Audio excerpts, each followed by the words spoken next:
Welcome to another teacher talks session tonight. Tonight we are going to have another educator from different part of the world as every week. Tonight we are having a Delta qualified teacher, business English language teacher, teacher trainer and founder and CEO for English sake, Blanka Pawlak. When she comes, we are going to start our live session with her.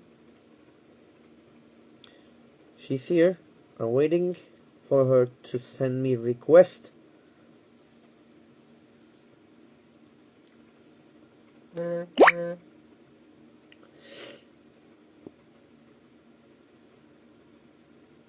Yes, when she sent me the request, we will start our live session.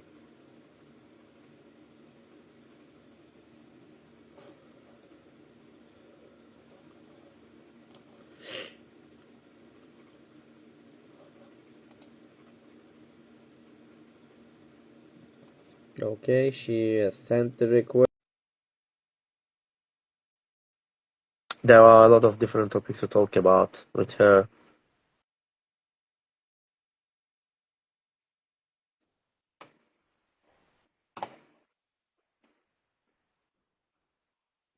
Sure, I got the request.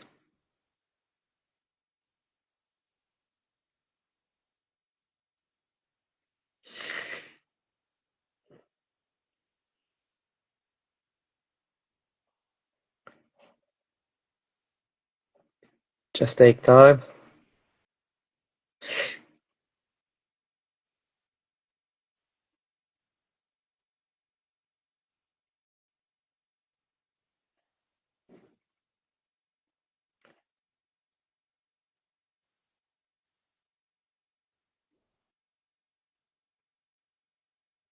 Let me check again. Okay, just a moment. I'll send you the request.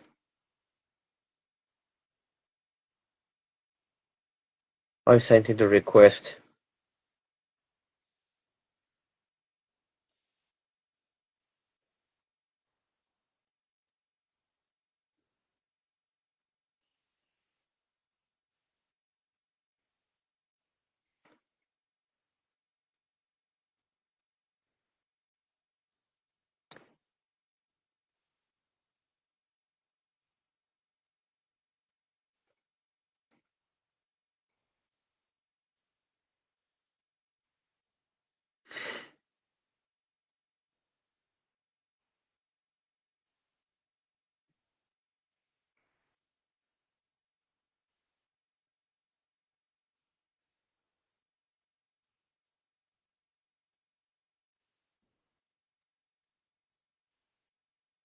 I've sent you the invitation. You can accept also.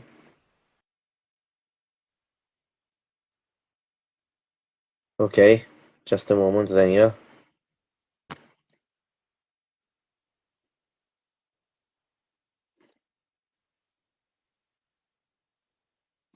Now I send it, no problem. Accept my invitation, baby.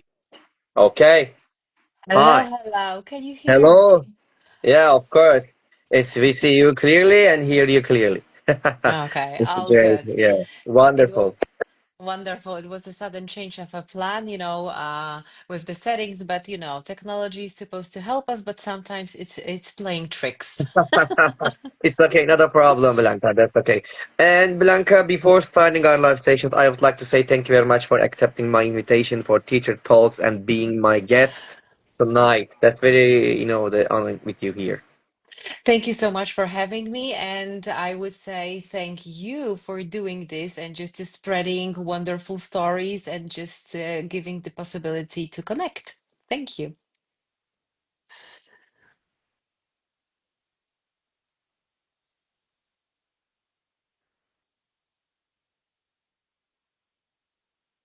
Okay. Hello? Yes, I'm still here. Okay, wonderful. Can you hear me? I don't know. I think some connection problem happened.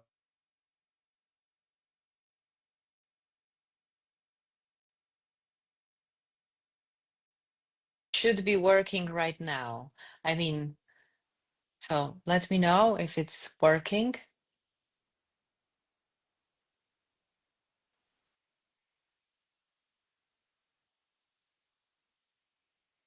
Hmm. Let me do it like this. I don't know the problem.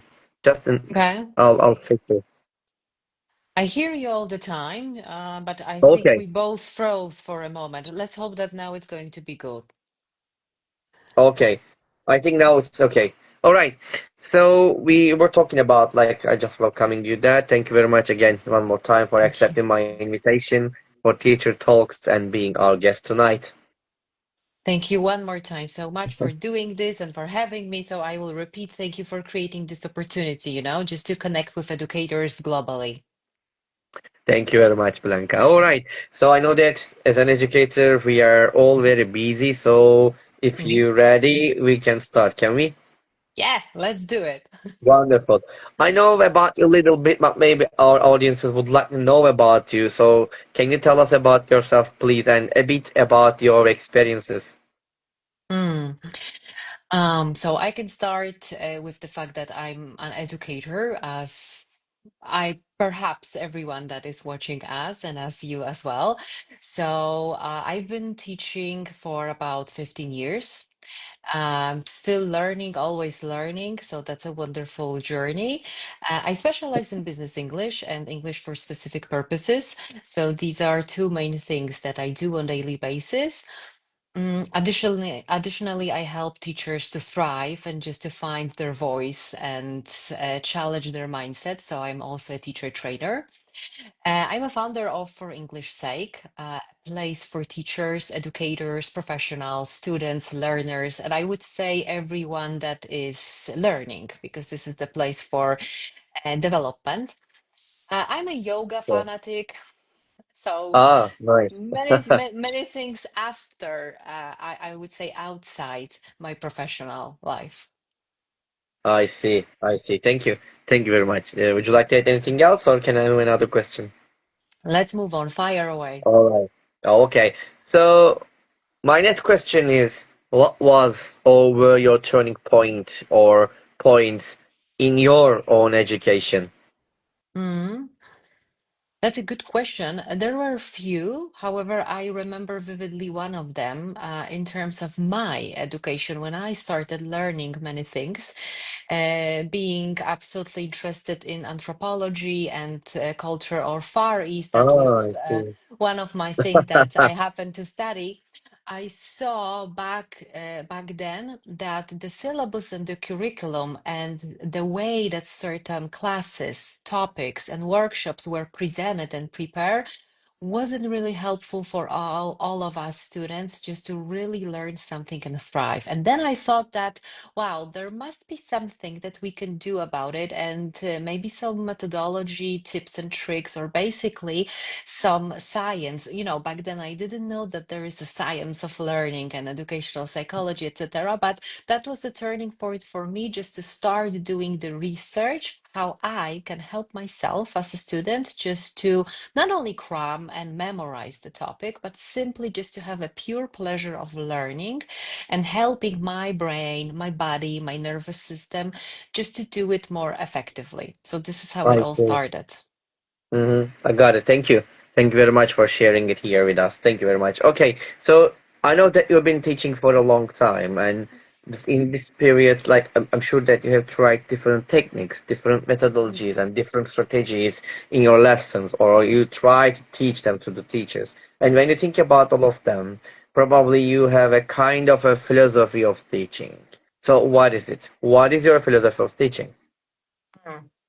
That is also a good question, as I don't think I can answer with just something, ready to say and ready to copy wherever, because I think that the one of the elements of my philosophy is for sure being a listener and being very adaptive.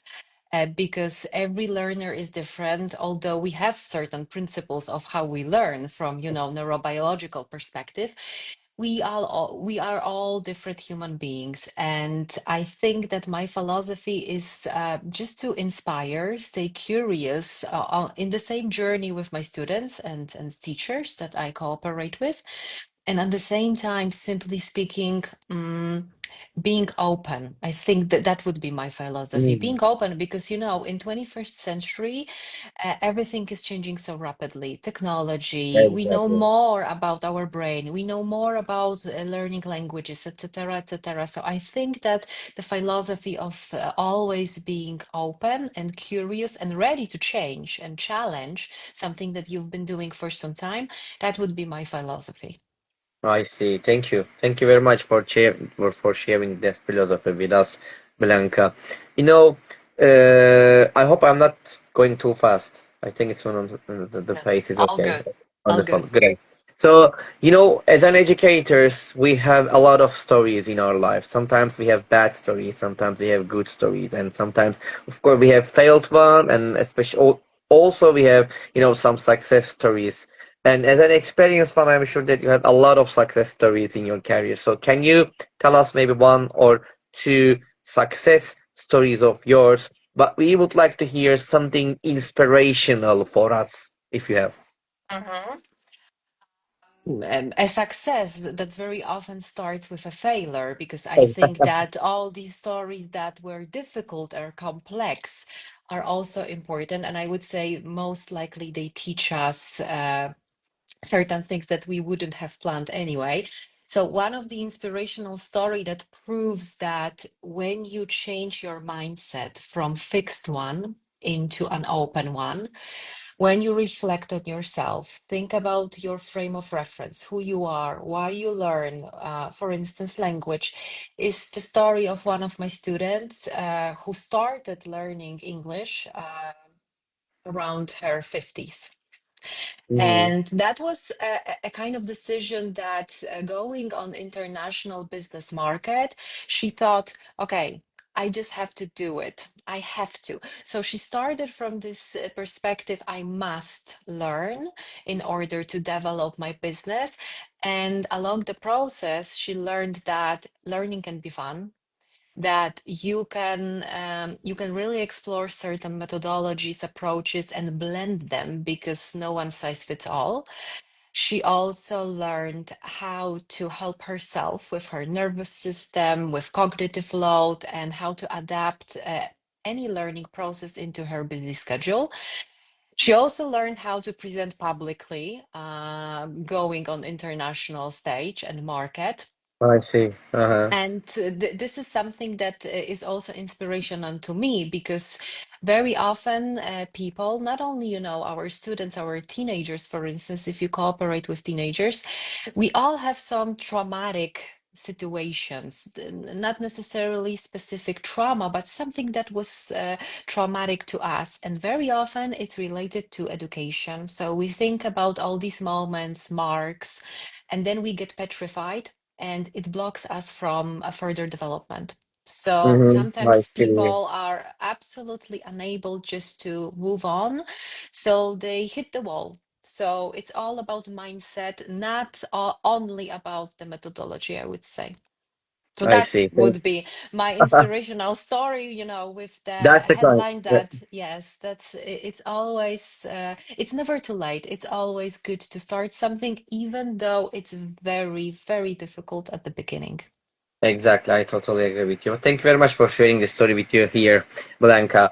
And now I would like to ask you a question about I think it's a kind of a company, or I don't know, it's a kind of something that you have for English sake.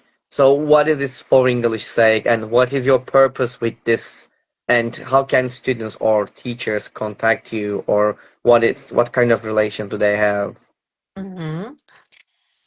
Well, it's a mixture, I would say. It's both my company, my child, my project, something that I believe in, and a place for both educators, teachers, professionals, and students. So this place was born from my love to linguistics, from my love to education, teaching, learning, and science, and brain, and consciousness, and everything all together. So this is the place that you can find ready to use resources for teachers and educators and for professionals as well. Ready to use tips and tricks how to help yourself in learning, no matter what you learn. Soon I'm going to start a newsletter, so you will also find lots of free resources and tips and tricks, valuable scientific research, anything related to science of learning, a little bit of philosophy, psychology, and it's also a place that creates a community of people, not only teachers, that just want to develop. So in a Mhm. nutshell, this is how I would describe this place.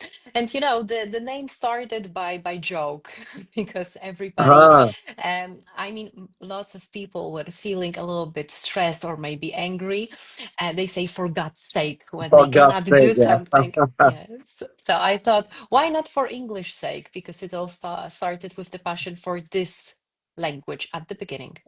I see. Because when I first time I read the name of that, and I said, I think this sounds very familiar, like for God's sake. And then it story that you found out for English sake. Okay, it's great. Thank you very much about it. Okay, so Blanca, we teachers, when we go to the classrooms or in our daily routines, especially with the students, we always want to be successful with them, especially in the classroom. We want to achieve our goals. So when you think about this, what do you think actually makes a teacher successful in the classroom? Mm. That is a I know it's hard. challenging question, to be Yeah, I know. honest, but we all need challenging questions. I think I can start with the reply that very often I I say out loud. It depends. It depends on what success means to you. Because, I for see. instance, when you observe your classroom or teachers that you train, and the success is a measure of their fluency, not taking into consideration any exams that they have to pass. So then, in order to make it happen, then you are going to adapt and adjust with certain principles, approaches, and methodologies to help them become fluent. However, if being successful to you means that you want to create a nurturing environment, so for students that feel that they are heard, they are connected, they, for instance, love project-based learning. So it's not about Yeah, grades, it's not about the language entirely, but it's about the sense of community and belonging. So your success will be observing students that no matter the differences are able to connect, are able to cooperate and have a meaningful conversation. So I think it depends on the very specific group, because you can have one vision of success with one team and completely other with someone else. I see. I got it. Thank you. Thank you very much for the answer. You know, uh, what I want to ask about that, and we all, as a teachers, you know, before starting, actually, every teacher has a kind of a dream classroom. Yeah, okay, I wish I could have a kind of a classroom like in my life. They always say it. And when you think about this, if you could design a dream classroom with unlimited resources, what would it look like? That's a nice wishful thinking, but I believe in a dialogue and I believe that every conversation can spark change. So maybe some principal will hear us and they decide that, oh, maybe there's We a wish. budget for that. So we all got absolutely just about technology and AI recently. I'm not against it, obviously. I also use it, and I really think that it can help us thrive, both sides. However, when I think about the dream classroom, that would be the classroom when there is enough time to have a meaningful conversation. So you don't have to rush with your curriculum and syllabus in order to pass tests with flying colors. That would be my one dream. So both sides, also parents, students, teachers, and adults, just have the time to really reflect on what's happening, because then eventually it builds connection, respect, and safe environment. So that would be the type of resources that, we cannot measure, but we feel them, and we know that without them, we don't learn. Additionally, I would create my dream classroom in the way that there is a space for variety of activities, not only Yeah. sitting in the classroom, like a robot, but exploring maybe the school, exploring surroundings, exploring the world, based on, for instance, the subject that teachers teach. So I see. these It's are a just some ideas. that's a very wonderful ideas about the dream classroom, and I wish anyone can do it in a Yeah, one I day hope. about it. Yeah, I hope so. I All hope. right then. So thank you very much. Okay, Blanka. So well-being is another question about well-being. That's very important for all of us, especially if you are a teacher. If you're in education system, your well-being should be very strong, and you need to, really deal with your well-being very well. So sometimes teachers, they always need kind of the suggestions or advice about this well-being, it. So when you think about this, like, for example, what's one the small daily habit you think helps educator to protect their well-being? Mhm. Important question, especially with us being completely overflooded by technology and overstimulated. However, I would also begin with it depends, because I think we should start approaching it by asking ourselves, are we thinking about some well-being tip or change, but in our professional life, or maybe in our private life? Because very often we tend to neglect one or the other. I just get this impression that we educators are so focused into our learners, trying to Yes. help them to thrive, that we forget about ourselves. So I met wonderful teachers that excelled at classroom management, certain methodologies, their planning, the schedule, efficiency versus productivity. They really got it, they nailed it. However, they simply forgot that we also create a life and a certain space outside the classroom.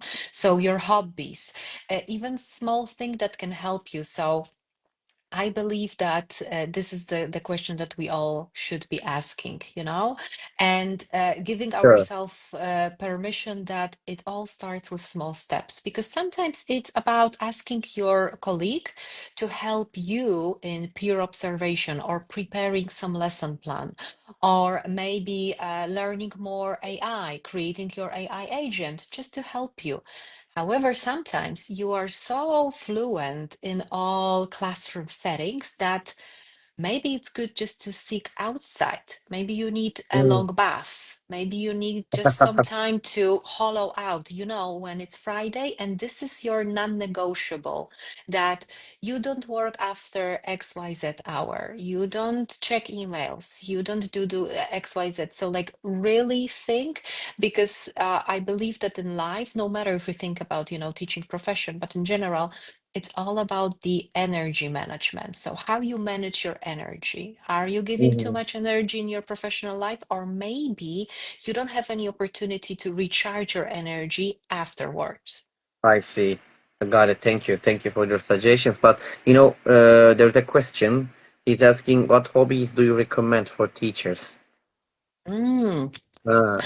Then I would also start by asking whether you are a type of person that likes spending time outside and maybe alone. For instance, I use this help of nature. So when I feel I'm overstimulated, I have too many projects and too many people that I work with, whom I absolutely love. But I need to, manage my energy in the way just to have this possibility to recharge. So I just go outside and I don't go with anybody. It's just me, myself, and I. I take my dog. I am going to the forest. Sometimes I listen to the music. I meditate. Sometimes I don't, or I practice yoga.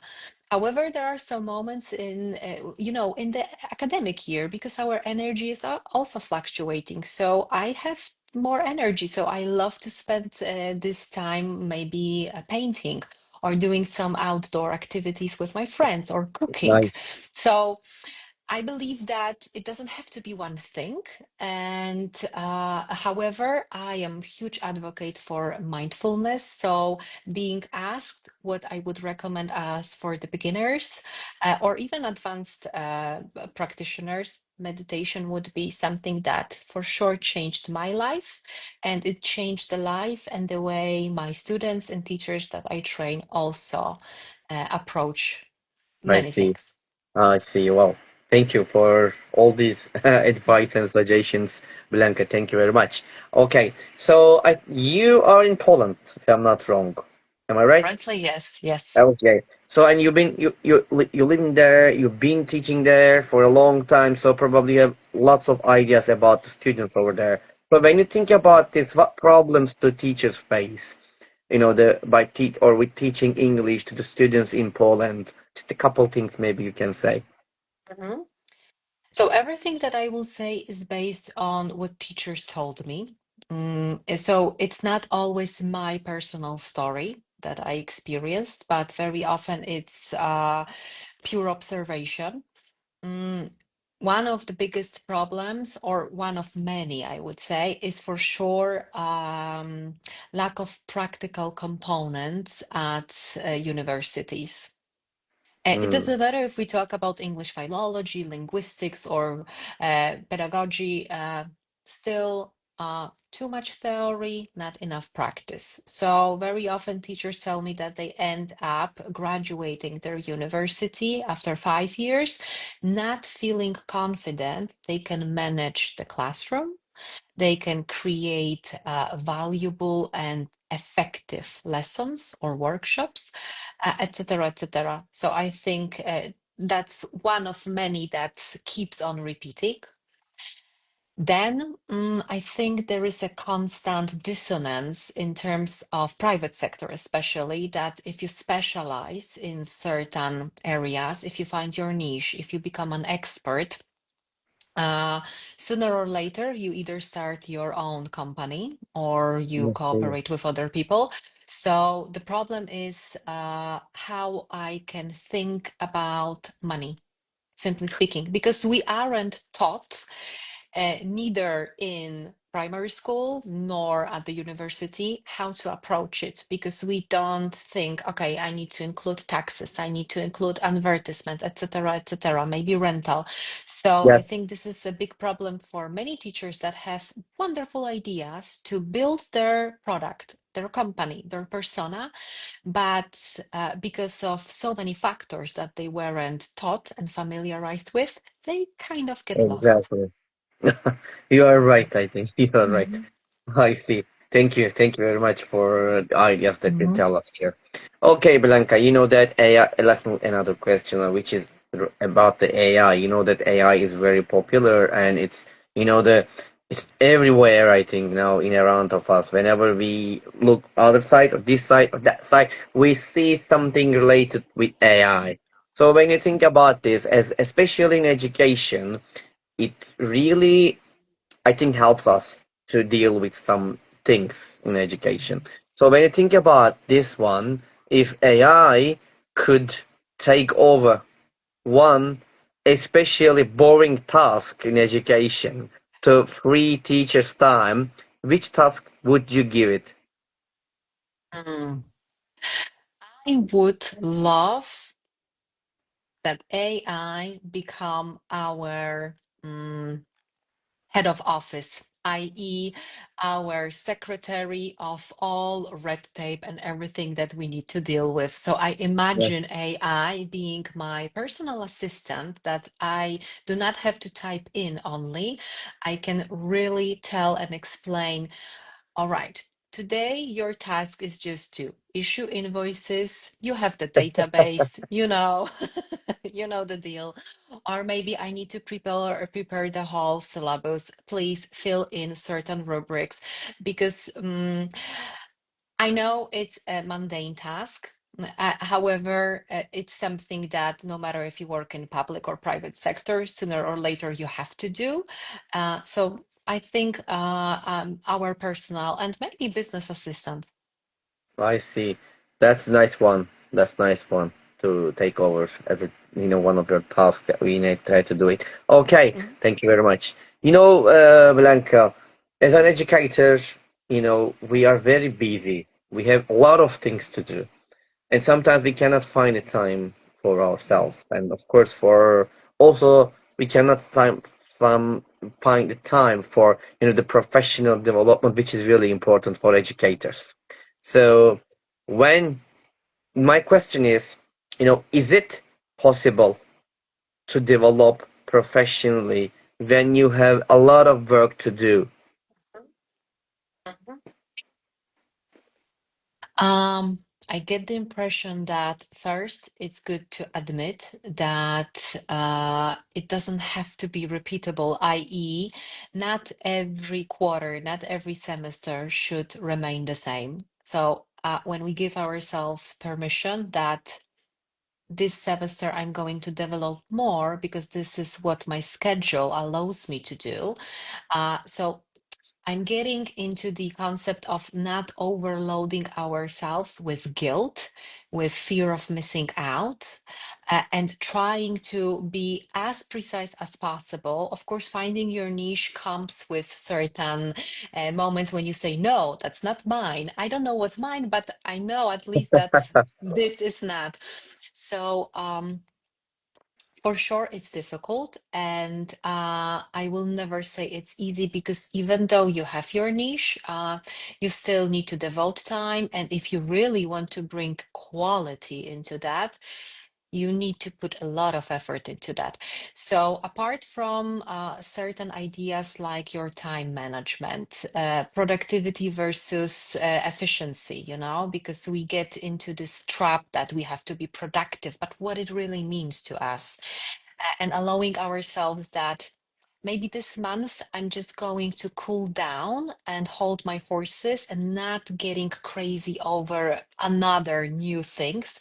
Because when we look at what's happening in 21st century, especially after AI introduction, when we really reflect on that and think critically, uh, I think we must admit it's going to be more and more and more. And when you are passionate about certain areas, you will always find more. So I think it's also a matter of self negotiation, Okay, this season or maybe this month, I am negotiating with myself that I'm okay with catching up with these conferences because right now they are going to help me tremendously. However, if time allows, I will try to do my best just to catch up with more, I see. because we all have families, we get sick, we have our hobbies, Sure, everything. And sure.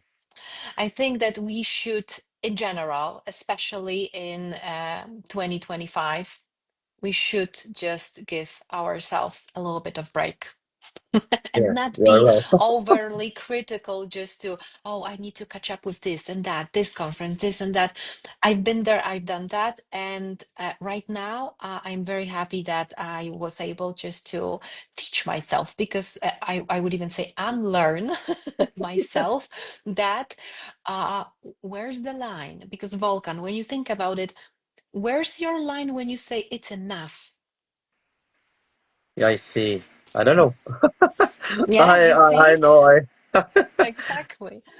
So I think that it's extremely important. Sometimes casual, of course, it's just a quotation, but and a kind of metaphor. However, casual conversations with educators when you go out for a dinner or when you, for instance, meet on Instagram, give you more than hours of academic conferences. Sometimes it's the opposite. It depends. I see. But we neglect simple things. This is what I can tell you for sure, because we are in this informational bias. We must do more. And Hmm. very often we know that less is more. Yeah, we know that actually that's the truth. Less is more. But do we do that? No, of course. We always want to do more, more and more. I see. Thank you. Thank you very much, Blanca. Okay. So, Blanca, you know that, for example, I'm a teacher and I wanted to do this job, but also in my mind, I have a kind of a dream job, not being a teacher, but I do this as a job. But when you think about this, and we are working education, if you weren't working in education, what completely different job would you try just for fun? Mm.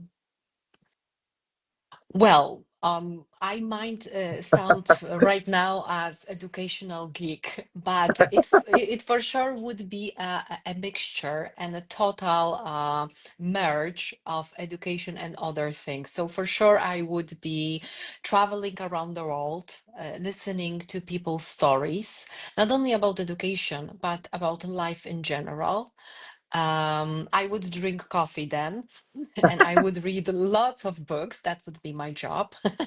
And I would for sure try to use as many resources as I can, get as much subsidy from any government as I can to provide people with different types of education, because it can be something that we perceive as academic education.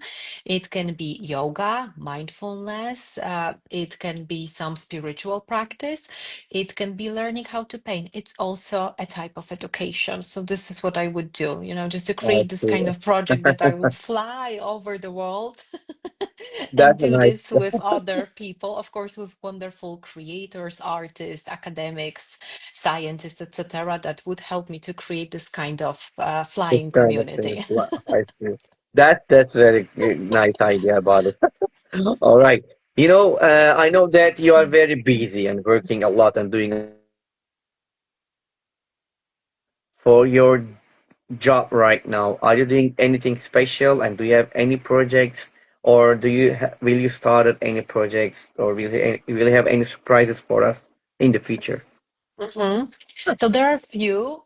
First, that is almost completed, as I mentioned at the very beginning, is my newsletter.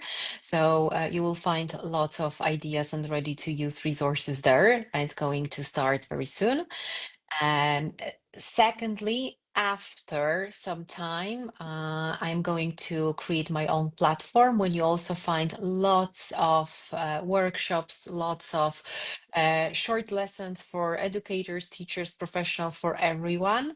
Mm, we are also currently working with Mohammed Nabil uh, to capture, encapsulate, and prepare another year EduCast conference, international conference that is going to happen in February. So we've just started. So this is something that we will keep on going. I'm also recording a few podcast episodes. So they will also be published on my website. Wonderful. And I am doing some research on the book that maybe in the future I will find some time just to publish. And again, this is my Wow. negotiable, and that I decided, okay, right now it's just, tiny steps that I am able to do and to cover, not pushing myself too much, not blaming that I don't have time. So these are certain professional projects, I would say, that are Wonderful. currently on. It's a lot of things to do. You are doing great. And by the way, there is a comment. Maybe you read it. It says Blanca would be a TV host like Oprah Winfrey. Lo- Oh, that's thank you. really kind of. You have a Thank lot of fan now. You Mm, have fans now. Actually, Oprah is a type of person that who really helped me not only in my educational journey, but also in my another professional area, which is hosting conferences. So her insights, the way she speaks with people, and certain concepts that she presents were always absolute a huge value to everything. Hmm. So that resonates a lot. So thank you. All right then. Thank you very much again for your answer and for his nice comment about you. All right. So, Blanca, we actually lots of people, have a role model in their life and they follow their path. Especially we take the good examples in our life. We always want to take the path of the successful people and we follow them. We try to be like them. When you think about your life, your special life and your education life, who is or are your role models or who inspires you in your life or in education life? If you had asked me this question a couple years ago, I would be very precise in answering. For instance, as I already mentioned, one of the person that inspired me a lot was Oprah Winfrey, and she Yeah, inspires me up until this day. I would for sure mention certain people related to business environment I see. that created certain projects, visionary ones. For instance, Steve Jobs, with his ability to think outside the box. And I would have mentioned many more. Nowadays, I will tell you that everybody is a source of inspiration. Everybody, Mhm. even if I meet people that it's normal, do not resonate with me entirely because it's also very natural for us. Still, I see what's inside them that maybe I would like to develop, or maybe something that I don't want to keep on doing. So they might be a kind of signal to me that, okay, you've been there, done that, don't turn into this direction. So everybody, for sure, I'm not going to be original just to say that, people like my grandma were always a huge inspiration to me. People like my mother, that up until this day, she's a master in business, in creating so many different things at once and being able I to see. communicate with so many different people. So, but it's not original at the same time, but I think at the same time it what makes us human, because family is our value, our friends. Exactly. So yeah. Exactly. I see. Thank you. Thank you very much for the answer. The Blanca. Sometimes we read the books and we watch movies or a show, and while we are doing this kind of thing, sometimes we read a kind of a line and it's inspire us, or maybe we watch a movie and one scene that affect our lives, or maybe the show that we watch, we got something and we use it in our life. So when you think about this, do you have a kind of a book, a movie, or a show that unexpectedly influenced the way you teach or research or the things you do? Mm.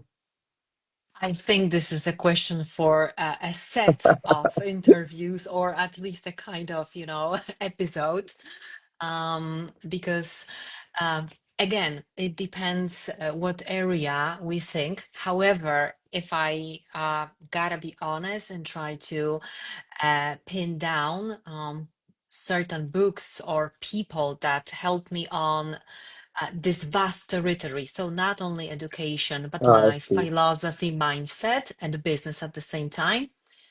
I would mention people, not only specific books, because sometimes you watch a YouTube episode or you Of listen course, to a of podcast. course. Yeah, so I would go, for instance, with Gabor Mate. who is a psychologist and a person who showed me that, and his book Myth of Normal showed me that what we think as normal doesn't have to be normal for everybody. And it Exactly. can tremendously help us in our development, not only in academic one. So that would be one of persons that I will mention. So of course, I mentioned Oprah Winfrey. Famous cognitive scientists like Daniel Dennett, Robert Sapolsky, Daniel Kahneman, famous one. However, I would also go way, way beyond modern times, and for instance, mention Sun Tzu and The Art of War, that you can really contemplate and reflect Wow, on I this see. wonderful book.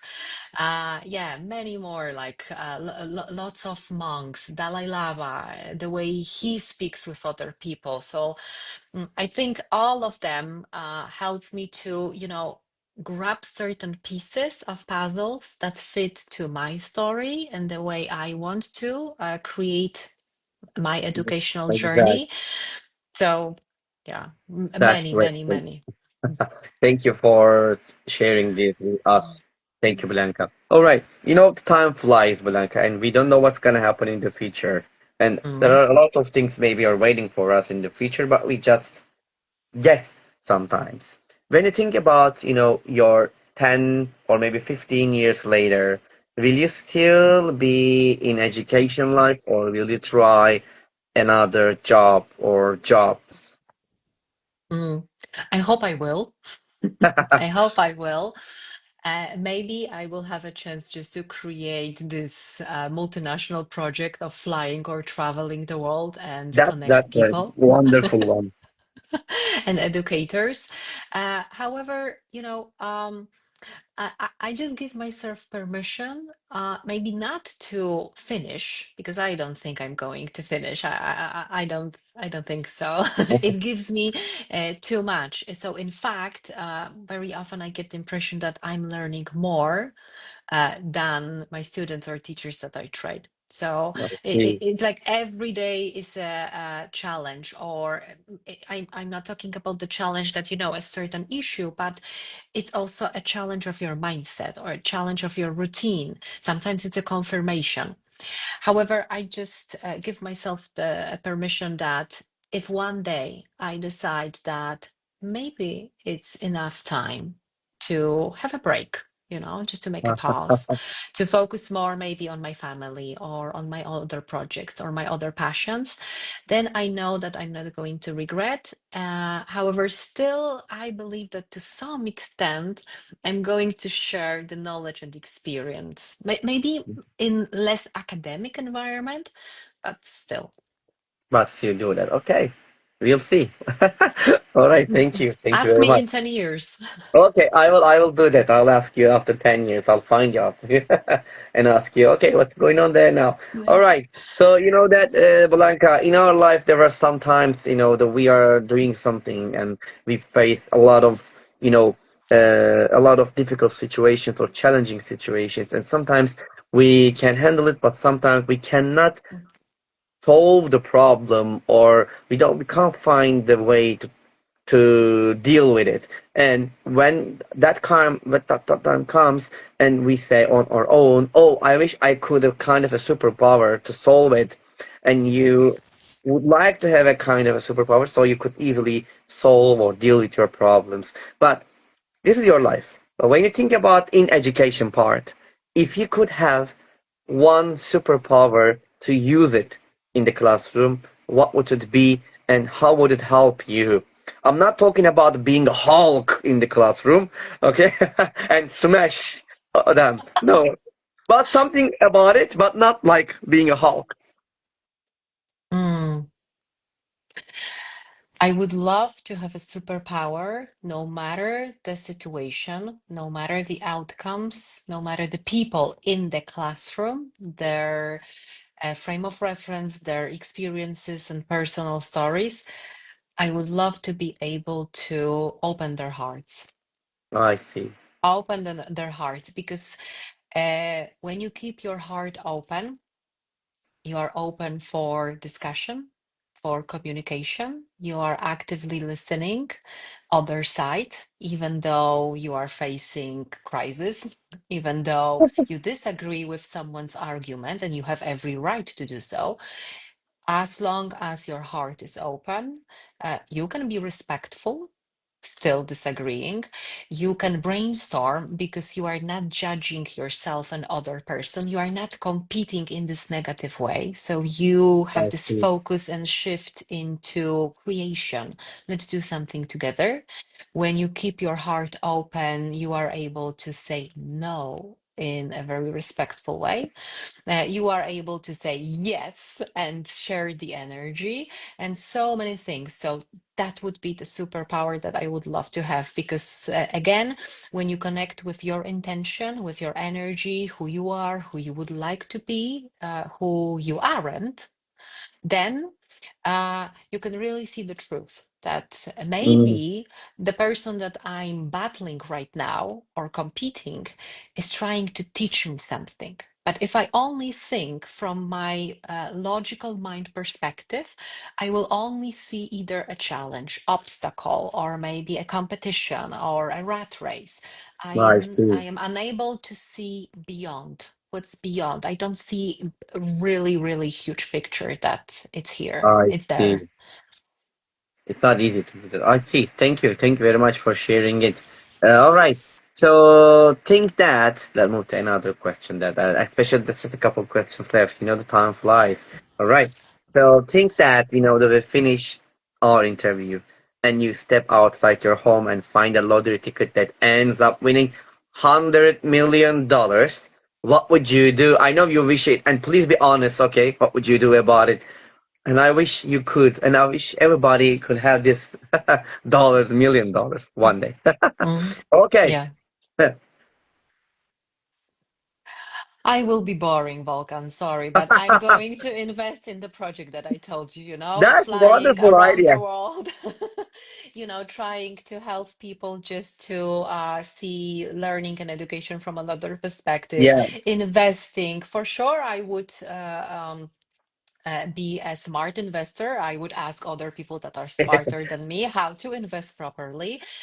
For sure, I would invest in more research in our consciousness, brain, how we learn, how we study, what can be done to make it even better.